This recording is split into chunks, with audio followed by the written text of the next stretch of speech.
Hello दोस्तों, welcome. मेरा नाम है योगेश और आज हम एक टॉपिक डिस्कस करने जा रहे हैं जो कि हमारा हिंदू माइथोलॉजी से रिलेट करता है और हिंदू माइथोलॉजी में इनका जिक्र आपको कई जगह मिलता भी है। तो हमारे पास टॉपिक है 7 इमॉर्टल्स या फिर सप्त चिरंजीवी। जो सप्त चिरंजीवी हैं, अब सबसे पहले तो हमारे पास वर्ड आता है इमॉर्टल्स या फिर Chiranjeevi. Now what is an immortal और अ चिरंजीवी? अगर बायोलॉजिकली देखा जाए तो इमॉर्टल या चिरंजीवी एक्चुअली में एग्जिस्ट नहीं करते, क्योंकि कोई भी ऑर्गेनिज्म अपनी लाइफ स्पैन से अधिक, जो एवरेज लाइफ स्पैन है, हालांकि कुछ केसेस हमारे पास होते हैं, लेकिन कोई लाइफ स्पैन से अधिक समय तक जीवित नहीं रह सकता। फॉर एग्जाम्पल अगर देखा जाए तो ह्यूमंस की लाइफ स्पैन जो अभी है फिलहाल वो अप्रॉक्सीमेटली 60 to 80 ईयर्स है, जिससे कि अधिक हमें केसेस बहुत विरले ही मिलते हैं। और फिर उनको हम ऐसा कहते हैं कि इस पर्सन ने तो अपनी लाइफ बहुत एंजॉय करी है, काफी लंबी इनकी अवधि हो चुकी है। खैर, लेकिन जो इमॉर्टल्स हैं इनका कंसेप्ट क्या है? इमॉर्टल्स का मतलब ये नहीं है, या चिरंजीवी का मतलब ये नहीं है कि वो कभी मर नहीं सकते या फिर वो कभी नष्ट नहीं हो सकते, बल्कि इमॉर्टल या चिरंजीवी का मतलब ये है जो कि काफी लंबे समय तक अपनी लाइफ स्पैन को एक्सटेंड कर सकें या अपनी जीवन अवधि को लंबा कर सकें। जैसे कि अगर कहा जाए, जो इमॉर्टलिज्म या चिरंजीवी का कंसेप्ट है वो नॉर्मल हम जैसे लोगों के ऊपर लागू नहीं होता, लेकिन हमने देखा है कई ऐसे योग गुरु होते हैं जो कि योग से, साधना से, मेडिटेशन से, अपनी इच्छा शक्ति से अपनी लाइफ स्पैन को एक्सटेंड कर पाते हैं। तो ऐसा ही कुछ इनके साथ भी था। इनमें से कुछ को अपनी योग माया या सिद्धियों के अनुसार इमॉर्टैलिटी मिली, कुछ को उपहार स्वरूप मिली और कुछ इन्होंने अपने गुरु से पाई। खैर, आगे बढ़ते हैं अपने कंसेप्ट के ऊपर। नाउ इमॉर्टल्स को लोग यूजुअली उनसे कंफ्यूज कर लेते हैं जिनको इच्छा मृत्यु का वरदान होता है। जैसे कि भीष्म पितामह, उनको इच्छा मृत्यु का वरदान था तो उनको लोग चिरंजीवी मानते थे। हालांकि ये गलत है, क्योंकि इच्छा मृत्यु का वरदान है कि आप अपनी डेथ की प्लानिंग कर सकते हो।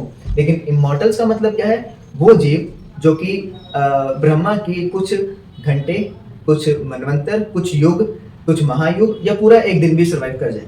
अब जो ब्रह्मा जी का एक दिन या एक घंटा या फिर एक युग है, वो हमारे कंपैरिजन में बहुत बड़ा है।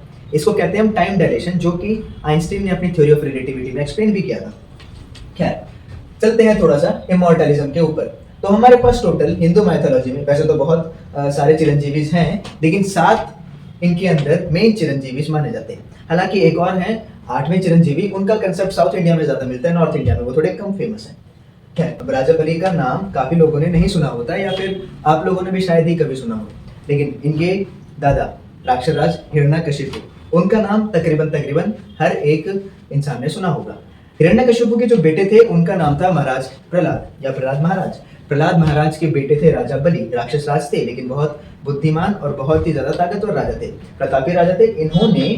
इन्होंने मृत्युलोक, स्वर्गलोक और पाताललोक तीनों पर अपना आधिपत्य स्वीकार कर लिया था। इन्होंने तीनों लोकों को अपने कब्जे में कर लिया था।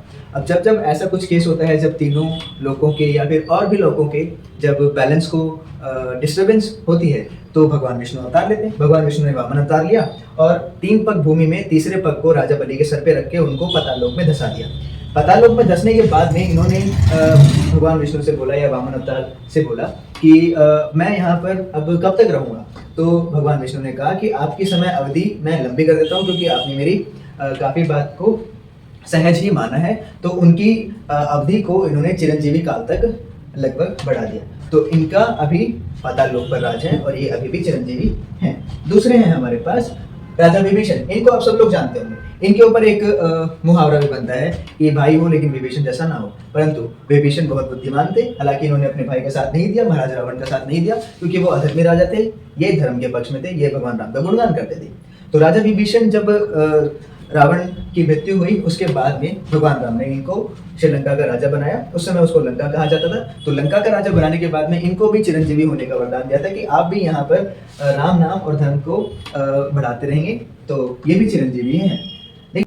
हम पता करते हैं कि इनसे हमें सीख क्या मिलती है।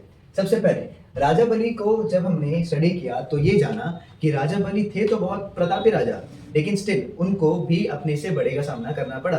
तो बच्चों, आप लोगों के जीवन में भी ऐसा आता है कि जब आपके ऊपर गर्व या अभिमान या घमंड हो जाता है कि मुझसे अधिक बलशाली या मुझसे अधिक बुद्धिमान कोई नहीं है, तो ऐसा आपको बिल्कुल नहीं करना है। क्योंकि जैसे राजा बलि थे, राजा बलि से भी ऊपर इन्होंने भी पहले भगवान वामन को बहुत छोटा एक छोटा सा बालक माना था कि ये कितनी भूमि ले लेंगे, लेकिन 3 पग में इन्होंने पूरा ब्रह्मांड नाप दिया था। तो आपको भी अपने आप को इतना अभिमानी नहीं करना है कि आपका भी राजा बलि जैसा हाल हो, जैसे कि उनको पाताल में धंसाया गया। और भगवान राम के जो भक्त थे विभीषण। विभीषण से हमें क्या सीख मिलती है? हालाँकि लोग विभीषण को बुरा-बुरा कहते हैं कि उन्होंने अपने भाई का साथ छोड़ दिया, लेकिन इनके अंदर एक बात अच्छी थी कि इन्होंने धर्म का साथ दिया। धर्म का साथ आपको देना चाहिए ताकि आप बाद में इसके अच्छे परिणाम भुगत सकें।